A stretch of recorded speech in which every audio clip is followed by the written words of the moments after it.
Hey, welcome back to the channel. You're back here with Bondo, and today I want to take a moment to talk about one of my favorite guitars, one of my favorite guitar models, the Gibson Les Paul Jr. Custom Shop Historic. It's a 2007 model in TV white. One P90 pickup. It is a vintage original spec, so it's a big chunky neck.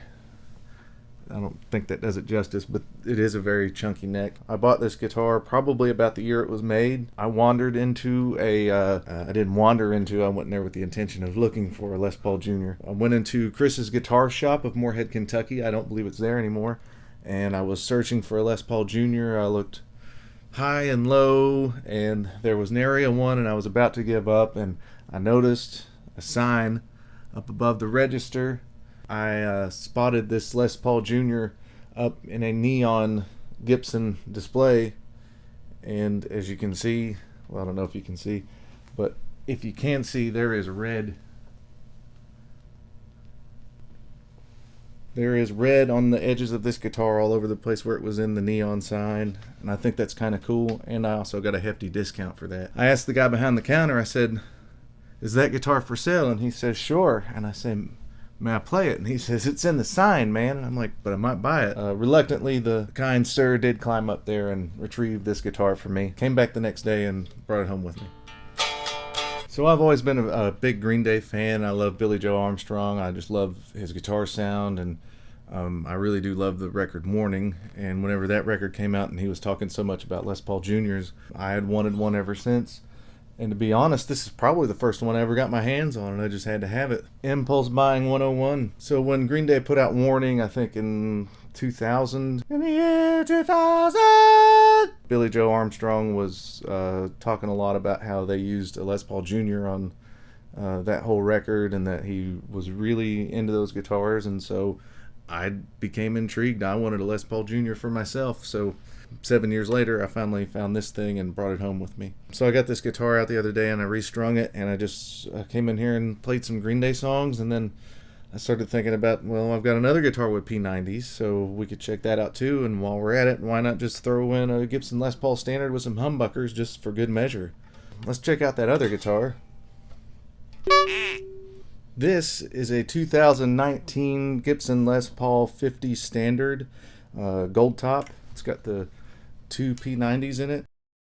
This guitar is heavy. It is about 10 pounds, 50s neck profile, so it is thicker. So whenever I got this one, I kind of expected it to be a chunky neck, much like the Les Paul Jr. This one is fat, but I wouldn't say it's chunky. Also expected it to sound like the Les Paul Jr., which it does not. Not at all. The bridge pickup to my ears sound a little stratty, so you can get away with kind of those cleaner strat sounds. Whenever you get to the neck pickup, it's very full sounding, so you still almost kind of have that humbucker sound with the Les Paul. But today we're just gonna stick with the bridge pickup, just since that's what we're limited to with the Junior, and that's kind of what we're gonna compare. I really just want to kind of listen to. I thought it would be neat even for myself just to kind of hear the difference of these pickups. The way that I record these. I'm using a Fender twin amp with the microphones. I'm using two microphones kind of like on the edge of the cone.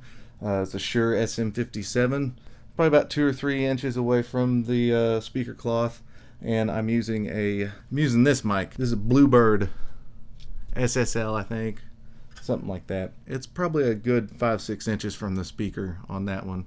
Yeah, we're just running it through Pro Tools. There's nothing fancy going on. There's no compression. There's no EQ. There's no nothing on this. We're just doing this kind of just to hear what these pickups sound like. Thought also for good measure that we ought to try, like, since I have it, just throw in a Gibson Les Paul with some humbuckers in it just to hear the difference between the single coils and the humbucker. So let's check out that guitar real quick too. Alright, this is my 1995 Gibson Les Paul Standard. Tobacco Sunburst. The humbuckers in this one are not original. This is a Seymour Duncan Pearly Gates pickup. This one is stock, but again, we're just going to check out the bridge today. And we're on the gain channel on a Fender Twin, and I've just got everything set at 5. Gains at 5, trebles at 5, mids at 5, bass at 5. My mix is all the way up, the presence is all the way up. The volume is probably about, good neighbors disturbing volume. So I'm going to play each of these guitars and mix them together with some Green Day songs that you know, just so you can kind of hear the P90 pickup of the Les Paul Jr. against the P90 pickup of the Gibson Les Paul 50 Standard, and just for good measure to throw in a Gibson Les Paul with a humbucker. Let's do it!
It's always fun to plug in a bunch of different guitars because no two guitars sound the same. Contrary to popular belief, no matter what your wife, girlfriend, boyfriend, whoever tells you, you always need more guitars. So, you want to know how many guitars is enough? Just one more. My name is Bondo. Thank you all again for watching, and if you would, like and subscribe, and we'll see you later.